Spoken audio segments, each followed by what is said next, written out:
शंभूजाती गुरु गोरक्षनाथ महाराज की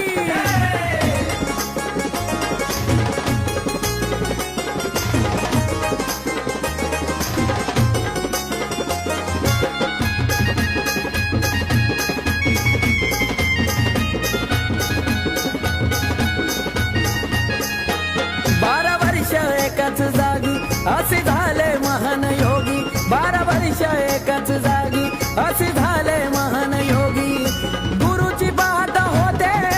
बाट हो बाट अलख निरंजन दिला आवाज गौरी भस्मत झाले प्रगट अलख निरंजन दिला